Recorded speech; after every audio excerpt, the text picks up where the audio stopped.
All right, guys. So here we have a 2015, I think. Let's get this wheel out of the way. Oh, it's a 2012. My bad. Anyway, so as you can probably tell, we've got a bit of a wiring situation here. Pretty typical on these Chryslers. They got a lot of rub points and relay issues, and usually these TIPMs, which is a totally integrated power control module or power module. Anyway, these things have a lot of issues because while it looks like there's a lot of fuses here, there really isn't. It's a brain box, so you've got like a computer over here and then some fuses protecting some circuits. The older model TIPMs were worse because they had like 5 fuses, and every other circuit on the vehicle was literally protected by a computer that was just like, hey, I see a problem, turn it off. Which is kind of a problem because then when you're trying to fix them, if you don't know how these Chryslers work, you will probably not know that even after you fix the problem, you have to have a good scan tool to be able to erase the code so that the brain will go back to thinking, hey, this is working again. So, what's interesting about this one is this minivan thinks it's a frickin' race car, and it says some really weird stuff when you open the door and turn the key on. See, right now you can see that it says press clutch, pedal, and push button to start. Okay, obviously this is a minivan. Obviously it does not have a clutch pedal. It does have a push to start module. I don't know if you guys know, but these things are removable, programmable, and removable. So that's pretty cool. But I just have the key in here for current sake so I can actually turn the vehicle on and off because the push to start switch isn't working. But if you see right here, it says park, reverse, neutral, drive, and then manual. It's not lighting up. Security lights flashing, and then it'll start telling us that all these things are unavailable. Can't shift. Sometimes you can pop the key out, push the button, you can put it in neutral. Sometimes that'll make that light up. Usually it doesn't. Radio's freaking out. AC's on again. But what's really weird is that sometimes if you leave it alone long enough, you can come out here, you start the van right up, radio works, everything works fine. Sometimes it runs for 1 second, sometimes it runs for 2 days.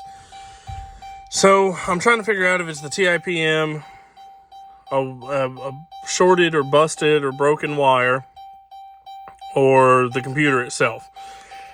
So, I'll turn that off for now. I do have cables run from an external battery source just because I had this all taken apart and that battery I had worked on it for a little while with.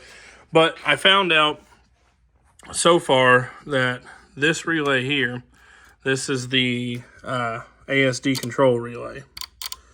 It does not activate on its own when this problem's happening. So I'm forcing it to be activated.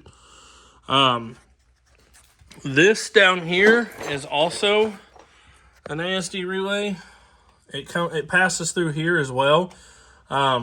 It's not activating either, even though it has the power and grounds, at least as far as I can tell. So I just have the connections jumpered with some number 9 wire to make that fine. Of course, all of the connectors are busted off of the things here. They were literally hanging by zip tie, like literally just half-ass on there. So somebody's been in here before. Not a terrible big surprise. But this is connector 1. This is where all your powers and grounds and everything else comes through. Now, I've tested this, and now that I have this relay jumpered and that relay up there jumpered, I am now receiving powers and grounds where I'm supposed to, I think, as far as turning the van on. And such a pain in the butt with those connectors busted. I don't know why they couldn't have just made a better connector. But if I get this off of here for you, I can show you what's supposed to be where and when and so on and so forth.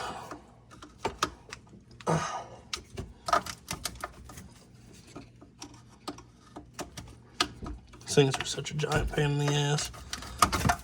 Anyway, so looking in there, all the pins are fine. And this could be a computer issue. I'm not saying that it's not. I'm just saying I haven't ruled it out yet.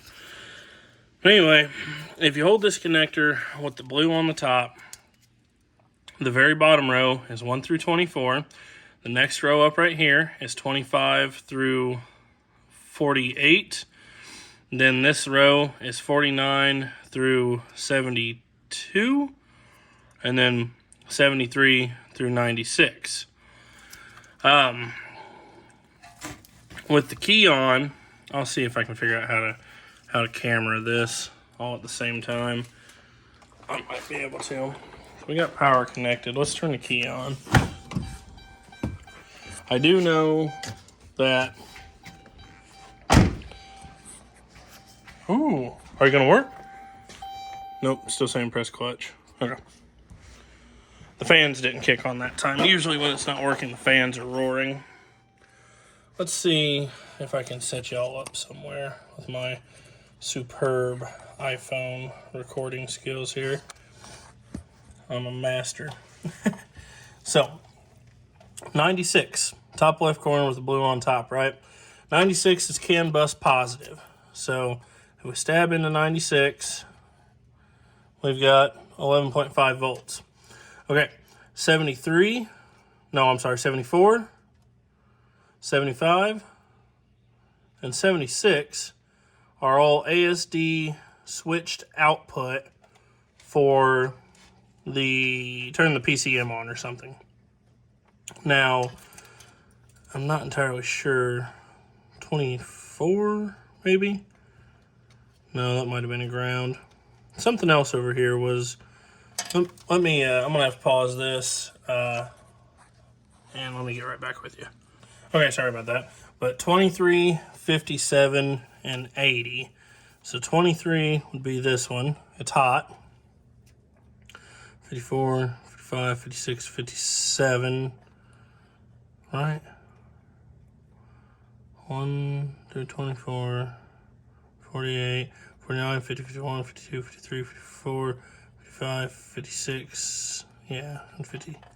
That might be 57, because, yeah, that is 57. I'm sorry, I'm a bad counter. 57 has some amount of power, but it's indistinguishable, apparently.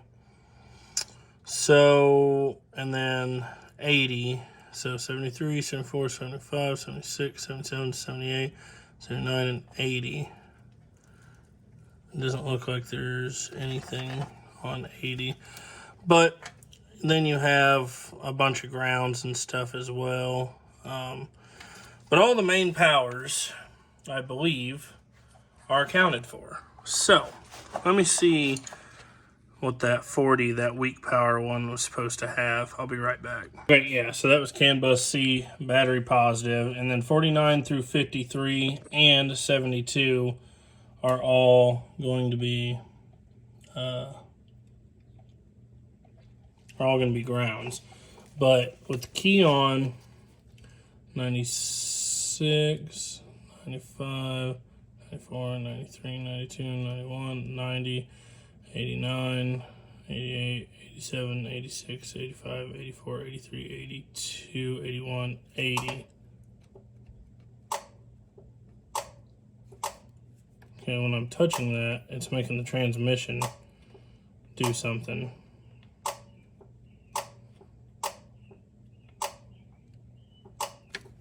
So, I don't know. But if I switch this over to grounds, we have all of our correct grounds as well. Oh, we are. Yeah, hold on.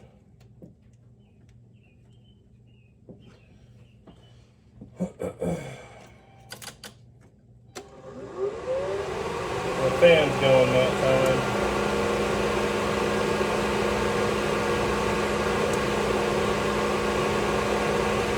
So, 49. So, 1 through 24, this would be 48, so 49 is ground. 50 is ground. 51 is ground. 52 is ground. 53 is ground. I don't know what 54 is. But then 72 as well, so that should have been right there. All ground. So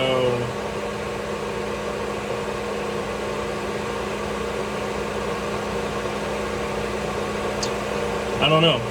I don't know what's going on. The only thing I can think here is that the computer must be fried, because it's not cooperative at all to start with. I mean, I'm plugging the computer back in now, and we got nothing.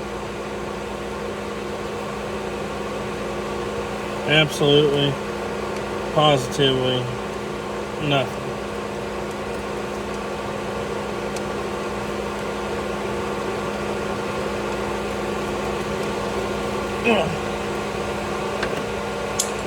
So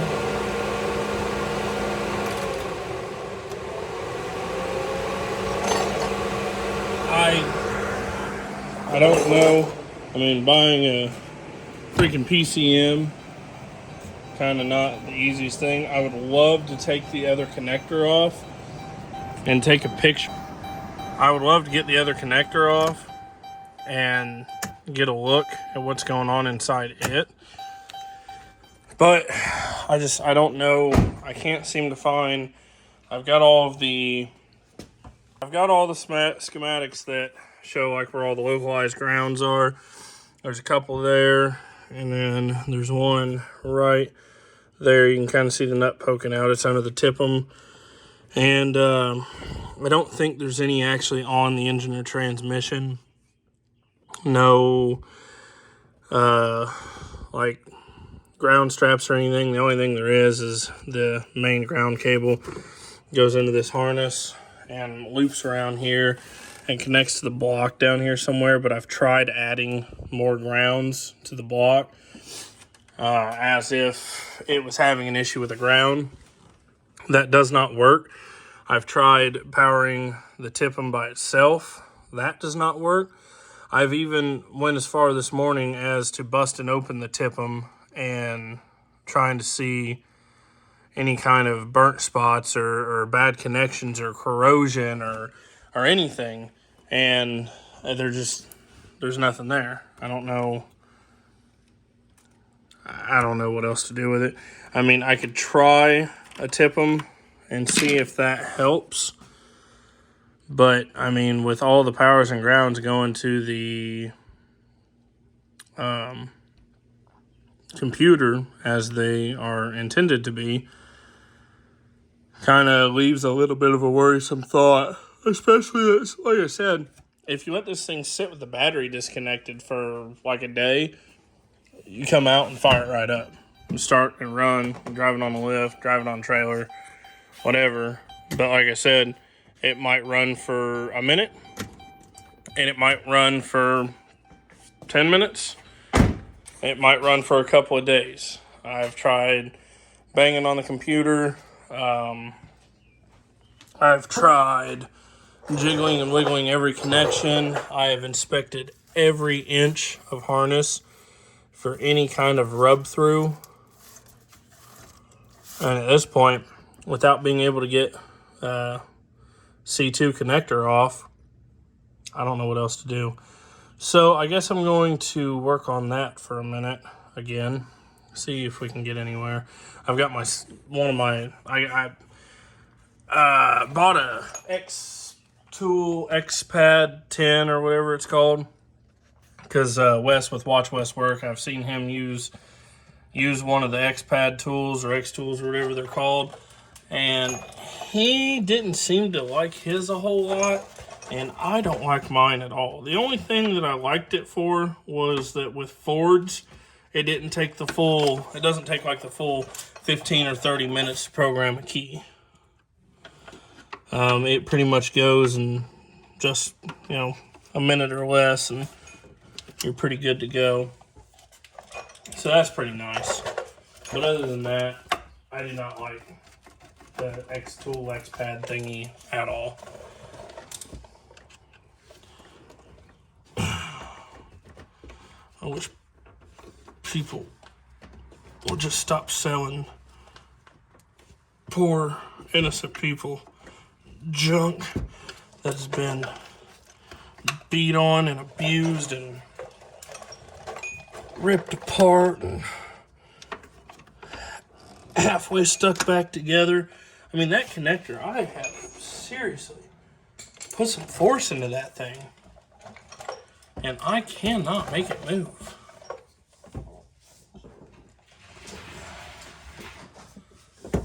Like, it just won't. I don't know if they glued the damn thing on.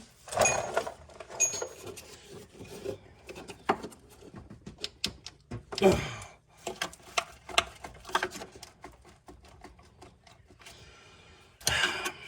wonder if I can dig this out. Just digging that thing out help. Flip this over where you can get to that bar.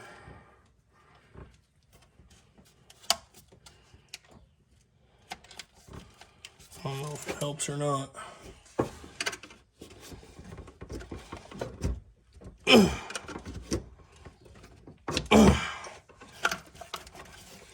Jesus. That thing will not budge. Okay. Okay, let's get at this thing.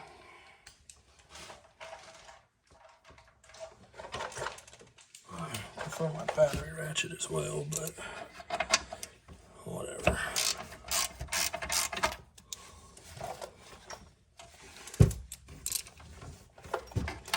Maybe I'll get lucky and find a big old bad spot in the back of the PCM and be like, oh yeah, there you go, customer. It needs a PCM. That's not a massive amount of money or anything, especially for some van that you paid a whole lot of money for.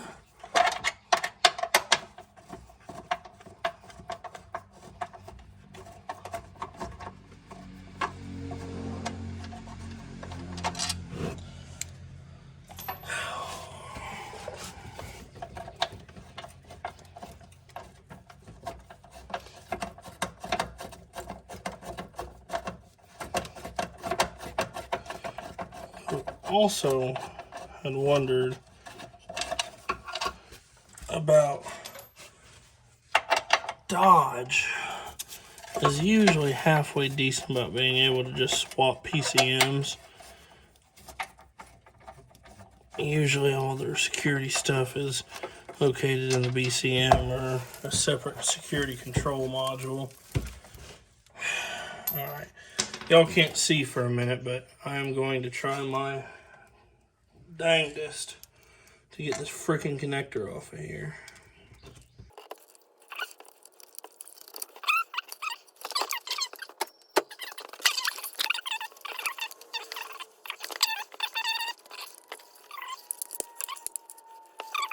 Oops.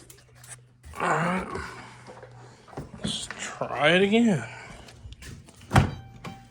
Nope. Still says push clutch.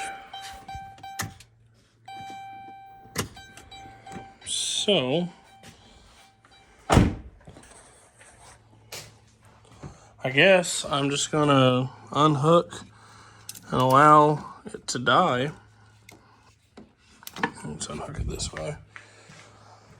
I guess I'll unhook it and allow the module to die, and when I come back on it tomorrow-ish, I guess, we will find out. Sure. Alright guys, so some time has passed, so I'm curious to see. It's been a few hours, but I'm just curious to see if it's going to go back to working. Nope. It immediately says press clutch pedal and push button to start. So I'm going to try I know I was just talking to y'all about the X-Pad X-Tool thing.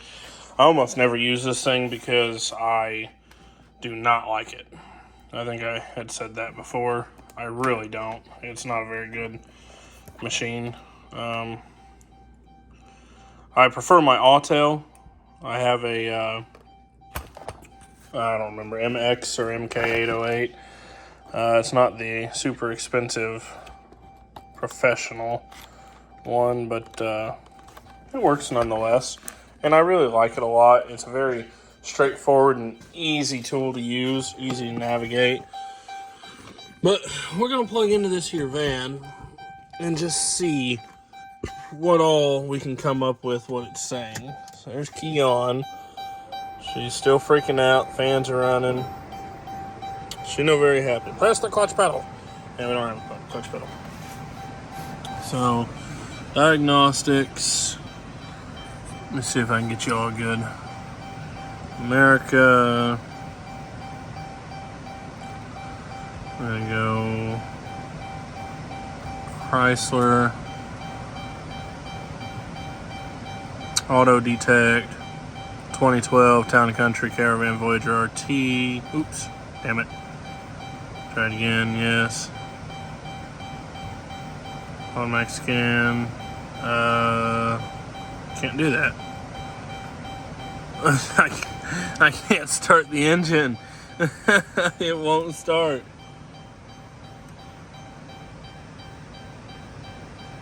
Received an invalid response. Yeah, I freaking bet. Dang it.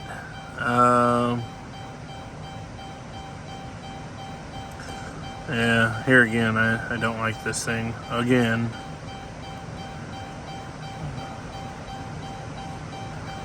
See, I would like...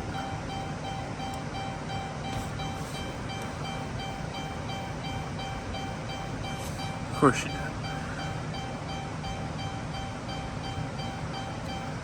Let's just go diagnosis OBD2. Auto scan.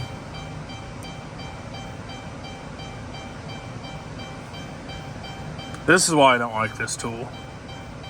Because every time you try to use it, it's something like this. It's, you know, you're trying to read codes in a PCM that doesn't seem to be communicating, and it's like, start the engine to read codes. Like, how the heck am I going to start the engine when I'm trying to diagnose why I can't start the engine? Lord have mercy.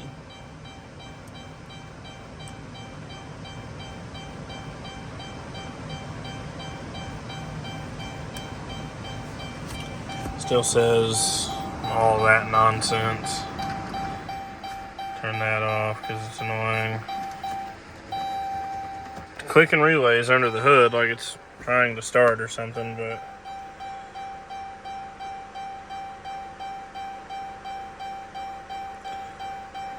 failed to connect. Okay. Alright. Give me a minute. I'll be right back with a freaking reel tool. Alright, guys. Here's a reel tool. Please excuse my mess. I literally just got home from a camping trip and haven't even had time to try to clean. Here we are, Maxcom MK808. It's an affordable tool. I've had this one for a long time. Back when I used to work in shops and stuff like that, they always had the professional 9000 BTs and so on and so forth. Whatever, that's cool and fine and dandy. This one doesn't have all that super fancy stuff. I think Wes with WatchOS Work has one of the 9000 BT professionals, which can do a few more things like unlocking GM radios and a few other little odd and end things. But other than that, this thing pretty much does anything you could ever need it to do. One day I'll upgrade to a nice fancy one like Wes, but until then, we're going to just go super easy usability here. I gotta type. Oh, nope, I don't. Chrysler's right there.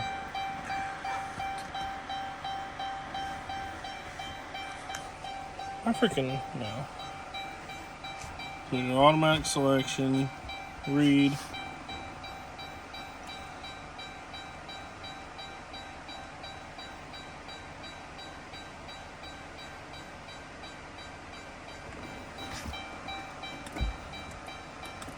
Then reading failed. So still no communications with the PCM. How interesting. Manual selection.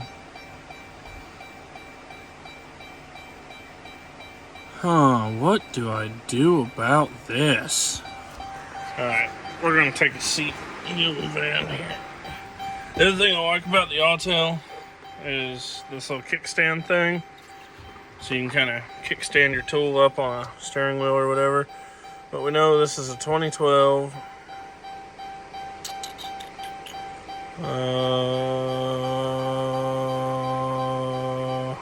There we go, RT. Auto scan. Dang. No PCM.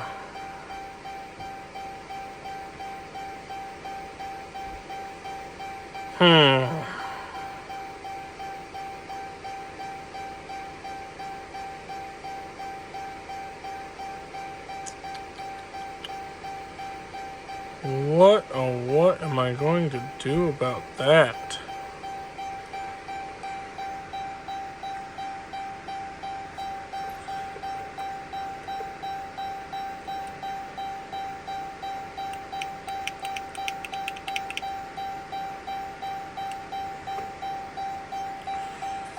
Okay.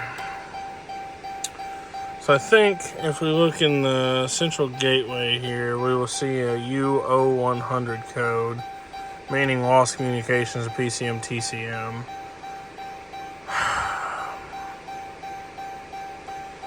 Yep, right there, U0100. No communications. So now I guess maybe I could try to search the CAN bus cables and see if there's a break in one of the communication lines. Because we know we're getting power and ground at this point, so what the hey is going on? I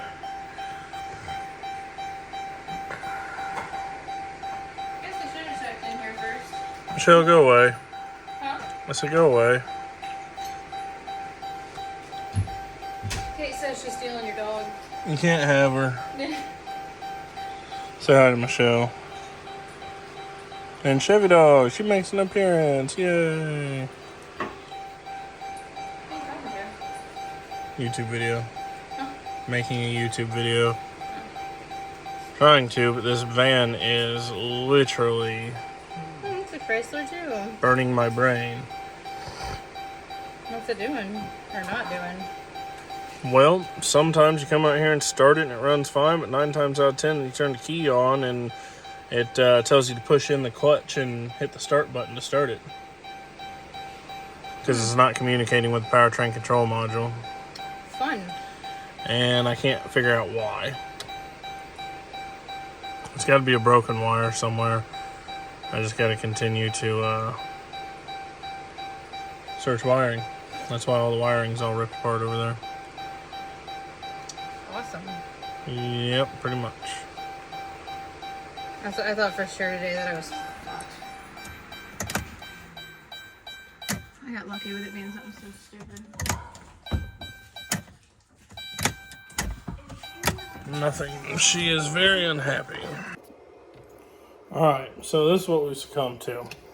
I've done a boatload of tracing, and now I'm spilling things. Basically, if you disconnect the connector from the TIPM that runs down to the PCM, the CAN bus wires no longer have shorted ground across them. So I think it's in the TIPM. We're going to replace it, but because we're going to replace it, and I mean, shy of the rest of the diagnosing that I've done, I pretty much think that's going to fix it. So I wanted to take this TIPM apart just to see kind of like what I could find as far as burnt circuitry. So here is the TIPM.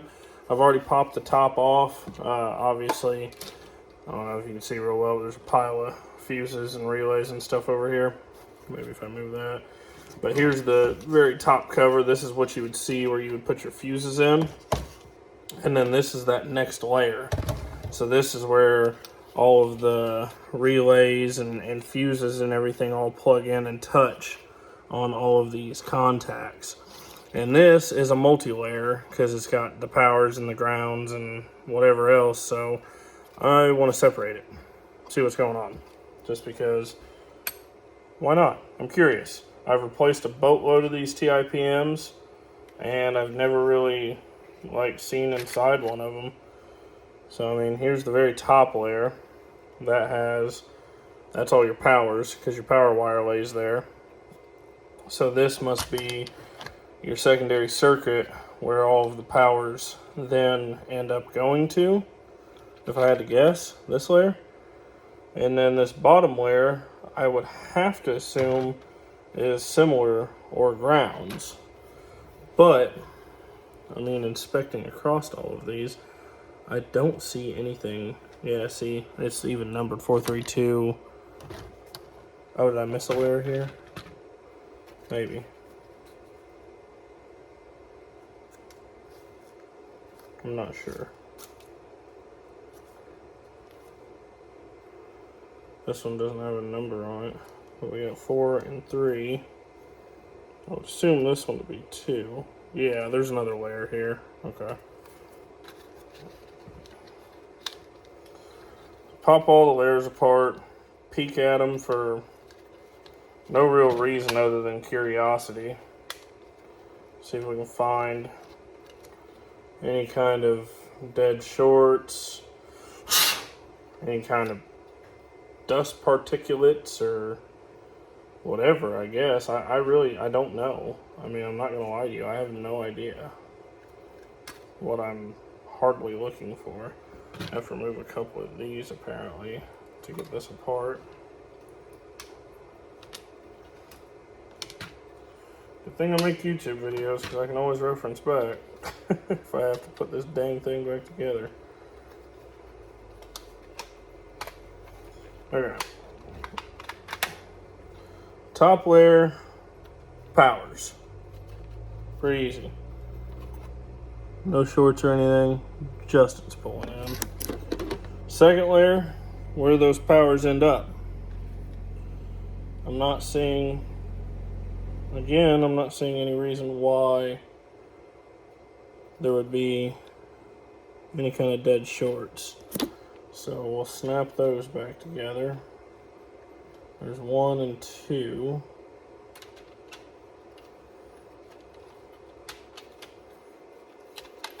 It's actually really interesting to see inside one of these TIPM modules. I wonder if Wes over at Watch Wes Work has ever popped one apart, because I know he's changed some in his day too.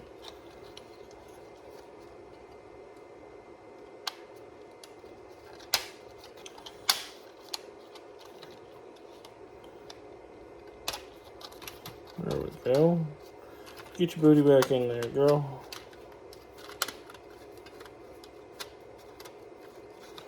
Come on, what's your problem? What's your problem? Boy, lining this crap back up is not for the weak, I guess. Wonder if it says where it's made. They give you a clue of what kind of people are probably snapping this crap together. Anyway, here we got layer 3. Again, no cause for concern there. Not really sure. Oh, that's 4, I'm sorry. Here's layer 3. Again, no cause for concern. Hey dude, come look at this. What's up? I gutted the TIPM. Did you? I did. Is it all? It's 4 layers of plastic with pins on it. Nice. And I can't find anything wrong with it anywhere. I did just try the van again a few minutes ago. Just immediately back to push clutch.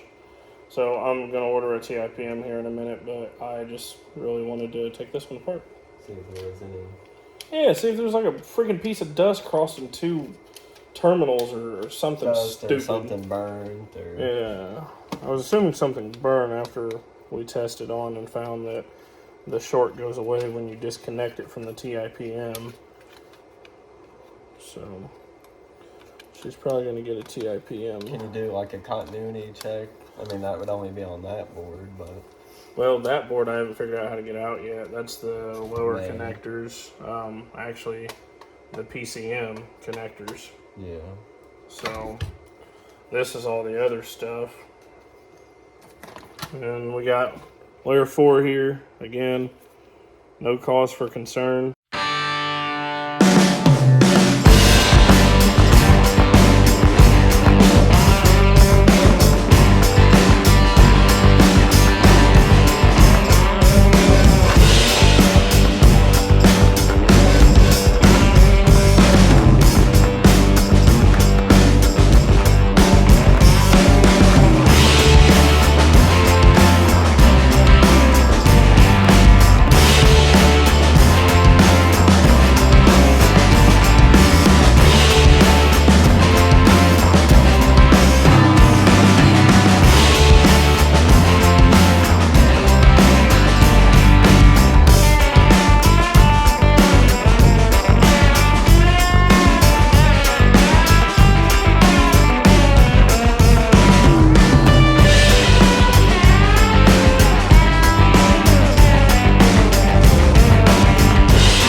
Alright, after some cursing and some fighting, me and Justin got this part apart. There's all the little mini relays and stuff. But what we're most interested in is this side here. This is where the PCM plugs plug in. So we'll try to pop that apart, I guess. It should just realistically. No, because it's soldered there. Will this plastic come off though? Surely the plastic will come off. You have to be able to get to it to solder, right? Let's see what we can find behind door number 57.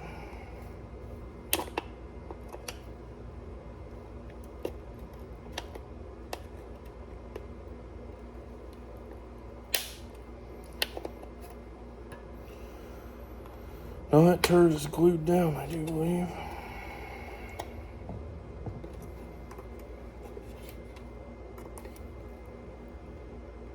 Yeah, look, it's glued down. Alright, well, that's all the further we can get with this. I mean, you can see that there's no burn spots on the board. And there's no burn spots on the mini relays and stuff, so I don't know. I'm gonna order a TIPM and I guess I'll see y'all when I install it.